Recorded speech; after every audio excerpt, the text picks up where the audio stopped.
Fritz and Jesse Curry finally decided after Fritz couldn't get anything out of him, he finally decided they're going to transfer him sometime around what time on the 24th? 10 a.m. Now I want to keep that in mind because conspiracy theorists get kind of nuts on this. But anyway, they never told anybody what time. About 10 o'clock. So you can see what time it actually happens. Well, we're talking about November 24th, 1963. And at 9:30 a.m., Oswald again is brought down to the third floor from his upper level jail cell. And the third floor now is completely clear of all reporters. There isn't a reporter on the third floor. Why? They're all down below and have been there in the basement where they're going to transfer him since like 8 in the morning because they don't want to miss this. They said approximately 10. So all those reporters that were on the third floor are all now down in the basement waiting for them to bring Lee Harvey Oswald from his upper floor cell down the elevator to the basement where he's going to get into a car and be transferred to the county jail. And that's where everybody is. So there's not a reporter on the third floor. So Oswald is brought down and he goes back into Captain Fritz's office and he's interviewed again. Captain Fritz is going to kind of try to get one more shot at this confession. And along with Fritz is Harry Holmes, who's the postal inspector. Now, why would he have the postal inspector in on an interview? Because of the ordering of the rifle and doing a false name, you can't do that. So, what happened is Holmes is concerned because Oswald violated federal postal regulations by using that alias of A.J. Hidell to receive mail. And so Captain Fritz, as soon as he gets Oswald set down, he says to him again, Lee, did you shoot the president? First question he asks him. And Lee answers, no. Fritz then asks Oswald about shooting Officer Tippit, and again he denies shooting Tippit as well. Fritz then questions Oswald about ever being in Mexico City. Remember that?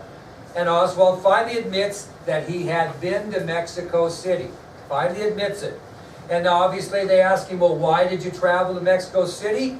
And he told Fritz, I tried to get a travel visa to both Cuba and the Soviet Union, but I was denied. He finally fessed up to being in Mexico City.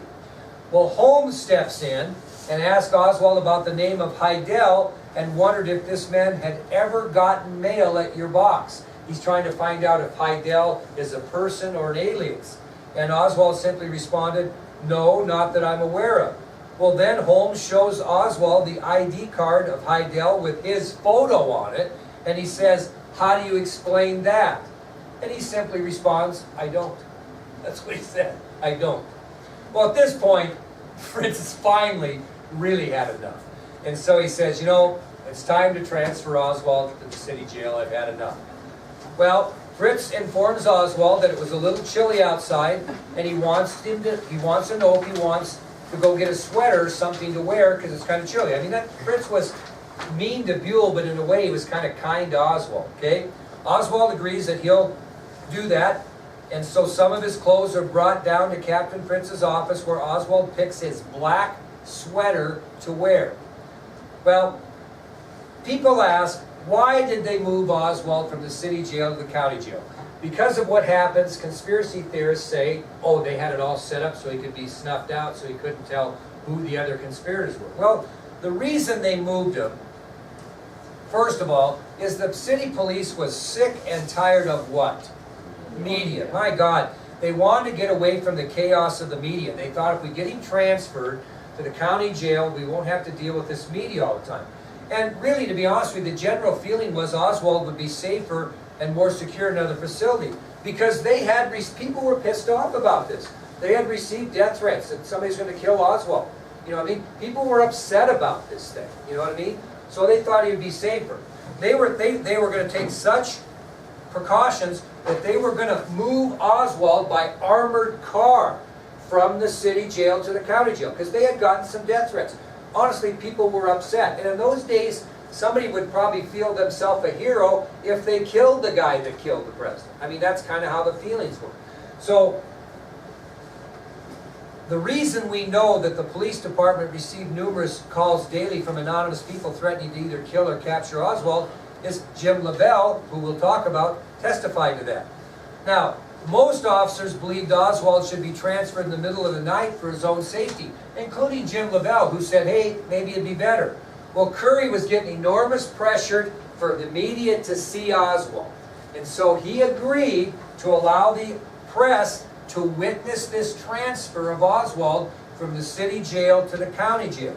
They would, get their pictures, get their stories, and he told the media that the transfer would occur around 10 a.m.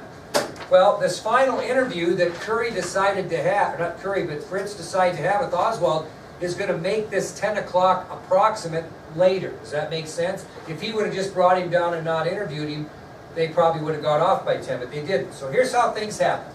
At 11:19 a.m., police officers arrive at Captain Fritz's office on the 3rd floor of the city jail, and from there they're going to escort Oswald to the elevator on the upper floor to take him to the basement of the city jail. From the basement of the jail, Oswald's going to be transferred by armored car to the county jail. At 11:21, Detective Lavelle is ordered by Captain Fritz to handcuff himself to Oswald for the transfer.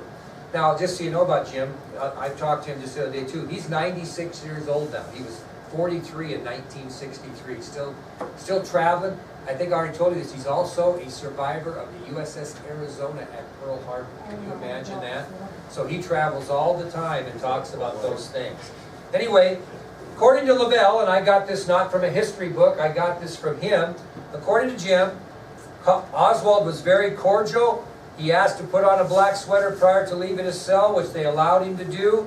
And as he was escorting Oswald, Lavelle said to Oswald, Lee, if everyone shoots at you, I hope they are as good a shot as you were. This kind of giving him a little business, if you know Jim.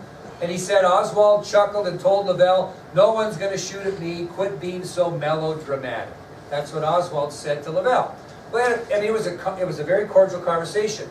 Nevertheless, Lavelle reminded Oswald that what he was to do is shot at. And Oswald said, I will just follow you. And Lavelle responded by saying, in that case, you'll be on the ground. So they talked about this because there had been some threats. Well, when the elevator reached the basement, the area was full of reporters and media personnel. And this transfer of the assassin of President Kennedy is going to be broadcast live on national television all across the country. Every media outlet in the world was down there. Well, the armored car this is a true story, as crazy as it sounds, the armored car that was supposed to take Oswald from the city jail to county jail was being pulled out of the ramp as Oswald was coming down into the basement, because when they backed that thing down, there was an air conditioning duct in the ramp, because this is in the basement, so here's the level of the street, and they're backing down into the basement, and the top of the armored car hit an air conditioning duct and wouldn't make it all the way down to the basement. So as they're getting ready to transfer him, the car is being pulled out, and they're going to use it as a decoy, hoping people think Oswald's in it if they're going to threaten his life. Well, the armored car was replaced by Captain Fritz's personal unmarked police car. So that's the car they're going to transfer him in now, because the armored car didn't fit in there, but they'll take the armored car out in front and use it as a decoy. Well, as Oswald walks from the elevator doors to the car, the vehicle, Fritz's vehicle, was still backing up, causing the group to walk an additional 10 yards. This is kind of interesting. So he's coming out of the elevators here, he's walking here, here's the ramp. The armored car had been brought down, and there was an air conditioning duct here, so it was taken out. Fritz's car comes down, and it's not at a complete stop by the time Oswald gets to it. So there's going to be about a 10-foot empty space that would not have been there if the car would have got back all the way down and to a stop before Oswald got there. Keep that in mind, because that extra 10 yards, not feet, 10 yards, is going to be fatal for Lee Harvey Oswald. So what happens, Oswald comes down from the elevator, he's handcuffed to Jim Lavelle, and as he moves past reporters towards the waiting car, a man suddenly passes between a newsman and a detective at the edge of the crowd. And where's he at? Right here in this 10-yard open area that if they had that car in there, it had been closed off, and he wouldn't be able to get there.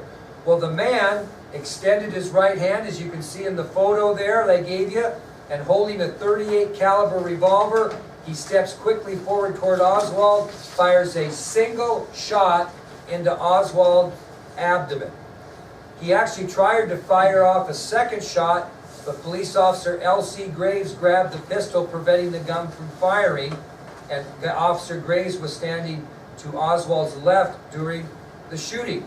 And the fact is, if the transfer car had already been in place and not moving as Oswald approached, Ruby would have been blocked. He would have been, if you take a look at this, if he would have been in place back here and Oswald would have been there, Ruby couldn't have got in here to shoot Oswald. Does that make sense? So there's another chance, and I'm going to show you a video on that later. So, Oswald is shot. Okay, I want you to take out this handout. This fella right here, Bob Jackson, just happened to be in the right place at the right time and took this, which you have, Pulitzer Prize winning photograph. And it says, Bob Jackson, photographer for the Dallas Times-Herald, is dead tired as he waits in the basement of the city jail for Lee Harvey Oswald to be brought out. Only 47 hours earlier, he had been sitting in the back of a convertible behind President Kennedy's motorcade. He was in the motorcade, Bob Jackson, as a media person. He heard 3 shots, looked up at where they were coming from, and saw the rifle being drawn back into the window. He has not slept much since. Now they are moving Oswald from the city jail to the county jail, from one end of town to another. It is a normal procedure. They feel he will be safer there. Also, they are under pressure from the networks to allow Oswald to be televised. They want a picture of this guy. Everyone wants to see him. It's the biggest news story going, and it's live. As anonymous telephone calls to the FBI at 2:15 p.m. the night before warned that Oswald would be killed during the transfer from the city lockup to the county jail, the FBI immediately relayed the warning to both city and county police. Later, the city police dispatcher said that call never came in. Bob Jackson. I had seen Ruby once. He came up, you don't know who Ruby is yet, but you will. He came up to the photo department of the paper and brought one of his strippers up there who danced with a snake. He was getting publicity for her. Ruby loved the police. He owned a striptease club and he always wanted to keep on their good side. He would go up to the police station late at night, bring them sandwiches, and hang around like a buddy. As Bob is waiting with the other newsmen and camera crews, they announce that Oswald is being brought down. In the air was the feeling that something could happen. When Oswald came out the door, I raised the camera to my eye. People yelled out, "Here he comes." I was ready. We stood in a semicircle about 11 feet in front of the door, which formed a little clearing. I was leaning against the fender of a police car. As I looked through the camera, Oswald took 8 or 10 steps. Then I saw a body moving in my line of sight. I leaned over the car to the left. Ruby made 3 quick steps and bang. When he shot, I shot. History turns on crucial moments, and Jackson's photograph freezes this one. It records the instant the bullet enters Oswald's body. His face contorts as he clutches his chest. The bullet fired by a man who wasn't supposed to be there, and millions of Americans watch it happen live, sitting in their living rooms. Watched it live. This isn't something they got in the evening news. This is something everybody saw. Can you imagine the reaction of these people, and millions of people glued to their television to watch this and see the assassin of the president assassinated? Well, during this televised assassination, Dallas KRLD newsman Bob Huffaker, this guy right here, Bob Huffaker, reported back to the news station the events of that historic moment. Huffaker is clearly seen in all the news footage of the aftermath of Oswald's shooting. As a result, Bob Huffaker becomes the image in history in reporting to the nation the assassination of Lee Harvey Oswald. Every bit of media footage you see on that thing, and you'll see Bob Huffaker at the center. He became very famous as being the guy that first reported. Okay, that's going to take us now to another trip to Parkland Hospital. This is kind of interesting. So these poor people 2 days before worked frantically to try to save the life of the President of the United States under some pretty tough circumstances. Well, Oswald was shot in the stomach, some 2 inches above and to the left of his navel. The bullet went through Oswald's stomach, hit a major artery, traveled through his liver, hit the 7th rib, and lodged in his skin on the other side of his body. It did not exit his body, it was lodged in the skin. But that one shot made tremendous damage to this guy. Anyway, the personal car of Captain Fritz had not made it all the way down the basement yet, right? It was still backing up, so as soon as Oswald was shot, it was quickly replaced by an ambulance. Oswald was loaded into the ambulance and rushed to Parkland Hospital, and minutes after this televised assassination, an unconscious Oswald arrived at Parkland Hospital. According to Dr. Robert McClellan, familiar name from the Kennedy, Oswald was as white as a piece of paper. Oswald was accompanied by Secret Service agents with machine guns drawn. An agent was to stand close to Oswald in case he wished to make a deathbed confession, which he did not. At Parkland Hospital, Oswald was treated in the same vicinity where President Kennedy was pronounced dead just 48 hours earlier. Now, this is not maybe totally factual, but it has been insinuated that Oswald was pushed towards Trauma Room 1 and nurses redirected him to Trauma Room 2 because they did not want to treat him in the same room that the president was treating him. In Trauma Room 2, Dr. Ron Jones, who you heard about, Malcolm Perry, and Robert McClellan operated on Oswald for more than an hour. During that time, they administered 16 pints of blood before Oswald's heart arrested. Dr. Perry then opened Oswald's chest in a final desperate effort, began open cardiac massage to no avail, and Jim Lavelle, who had accompanied Oswald to Parkland Hospital, the man that was handcuffed to him, could see the bullet fired by Jack Ruby under Oswald's skin near his back. And Lavelle was then told one of the doctors that he needed that bullet for evidence.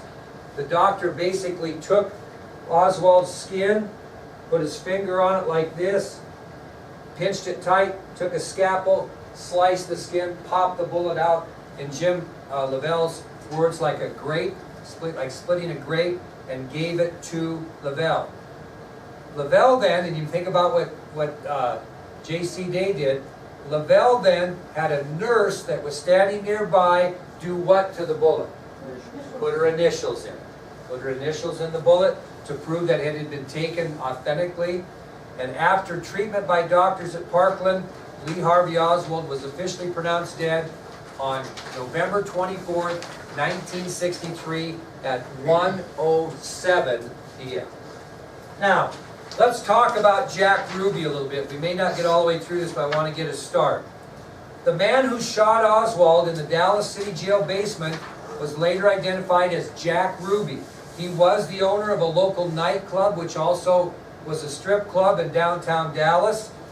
He was immediately arrested and eventually taken to the county jail at Dallas County Courthouse to await trial. After Oswald was shot and killed by Jack Ruby, he's going to be buried at Rose Hill Cemetery in Fort Worth. We'll talk about that. Well, let's tell you about Jack Ruby's day on November 22nd, the day of the assassination. Just before the shooting in Daley Plaza, Jack Ruby was actually sitting in the offices of the Dallas Morning News. And he was there to place ads in the newspaper because he owned two nightclubs, the Carousel Club and the Vegas Club in Dallas. So he was there at the paper putting advertising in for his businesses. And he picked up the paper, and guess what he did? He read that article up there, welcome, see this one up here? Welcome, Mr. Kennedy. And he read that. Remember we talked about that flyer that was in, not a flyer, but it was in the paper? And he looked at the bottom of that, and he saw the person that wrote it was a guy by the name of Bernard Wiseman. If you look at that picture or the handout you have, it'll tell the author at the end. Well, Ruby thought this name, Bernard Wiseman, was Jewish sounding, which would reflect badly on the Jewish community living in Dallas. Guess what Ruby is? Jewish. And he thought, he was a fan of the president. And he thought, well, that's terrible that somebody wrote that, and it looks like it's a Jewish guy that wrote it. That's going to make bad things for me and the people in my Jewish community in Dallas. That's what he was thinking. So anyway, when news came that the president was shot, all people gathered around the television in the Dallas Morning News And according to testimony, Ruby, after hearing the news, was very silent, shaken, and his skin was ashen. He was very, very upset at the news that the president had been shot. Now, he shoots Oswald approximately what time?